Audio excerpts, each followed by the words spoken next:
Hi ma'am, good morning po. Ma'am Wafers Bites Me. Ma'am, ito po yung actual unit na ipapadala po namin. Yung colorful GeForce GTX 1060 5GB po siya. Ma'am, unahin ko lang po lagi namin inire-remind. Pinaka-importante po, yung power supply niyo po dapat rated at branded po. Huwag po tayong gagamit ng generic na 700 watts. Minimum po dito para sa video card nyo na in-order sa amin. At least minimum 550 watts okay na po yun, basta rated at branded lang po ng mga power supply. Huwag po kayong gagamit ng mga generic na 700 watts sa power supply, lalo na yung mga China brand. So iwas po tayo doon, yung mga rated lang po.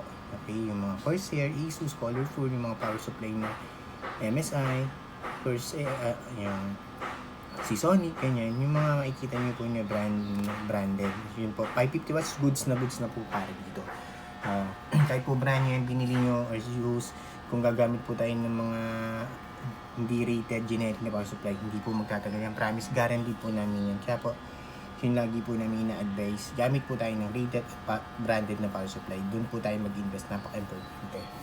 So, yun po yung fan niya. Yan, working po siya. Dual fan. Napakatahimik lang po niya yun, ma'am. Tapos ito po, may 6-pin power connector na required siya. Magagaling sa power supply po yan. Serial number niya. Ano niya? QR code. Serial number niya. Yung model. Tapos serial number. Ayan.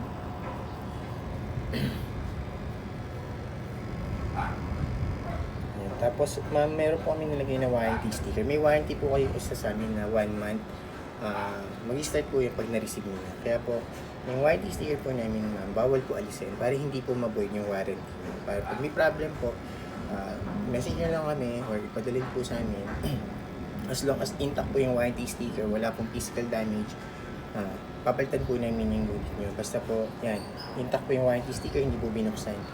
Lahat naman po ng store, ganun po yung policy kahit bumili po kayo. May mga warranty sticker po yun na bawal alisin or buksan po yung video card. Okay? Yan po. Pag may problem po kami pong message nyo para po valid po yun, hindi po ma-void yung warranty. Okay?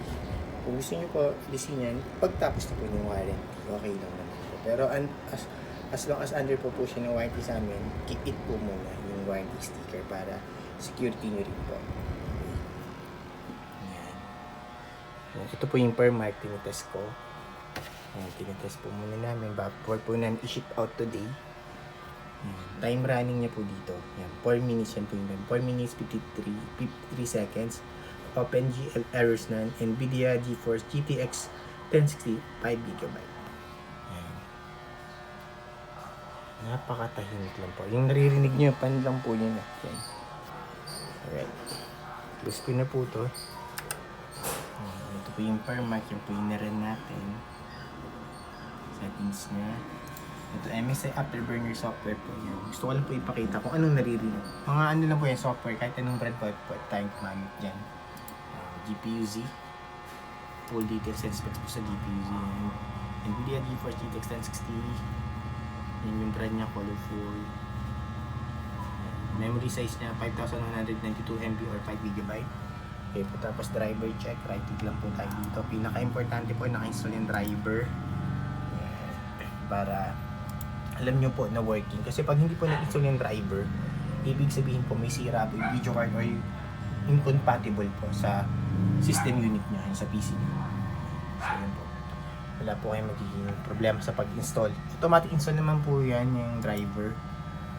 Depende rin po, minsan need pa i-download. Pero usually ngayon, sa mga bagong Windows 11, ganyan, automatic install po yan, Windows 10.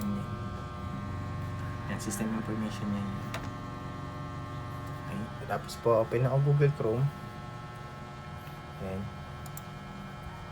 For time and date checking naman po, para alam niyo po real time. Kailan ko po nire-record yung video test before po namin i-ship out today. Real time. Yan, 10:13 AM, Sunday, March 16, 2024 po yung current date and time natin ngayon nung nire-record ko po itong video test. Ayan, okay, isa pa. New tab lang ako. PH. Ano ba yun? Ito. Para dalawa po. Ito, ganun bukas ha. Pero ayan, lumabas din naman eh pag nag-Google search kayo. Real time din po yan.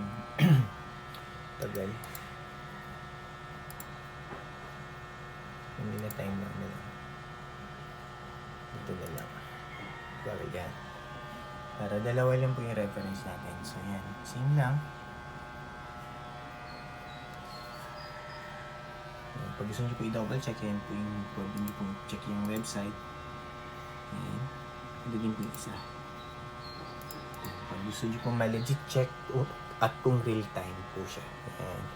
Yun lang po ma'am, Vapor Bites Me. Ay, teka, hindi pa pala. Ayan. Yes, sige, yun lang. Close ko na to and shut down para ma-ship out na po namin itong order nyo today.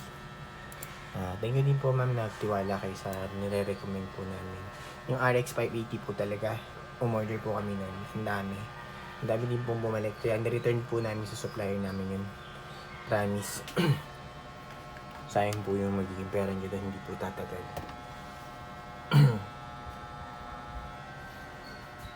Tsaka mas malakas din po to. Yan. Yung power supply po man, ulitin ko lang, rated at branded lang po. Minimum 550 watts, goods na po tayo doon. Huwag lang po yung generic at na 700 watts. Ingat po tayo, okay? Huwag po tayong gagamit nun.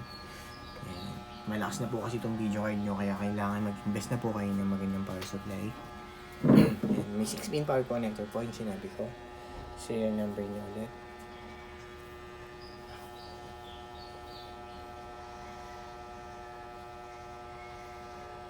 Warranty sticker po namin para hindi po maboid yung warranty nyo. Keep na lang po siya dyan. Alisin nyo na lang po pag hindi po kayo nagagandahan pag expire na po yung warranty namin. Okay? Yung fan. Yan po, buong buo po yan. Kahit po alikabok, wala yan. Yan. Kita nyo po. Mas ma-appreciate nyo po ito pagdating sa inyo. Pag nasa inyo na po. Okay? Yun lang po ma'am, Vapor Bites Me. Thank you po. Bye.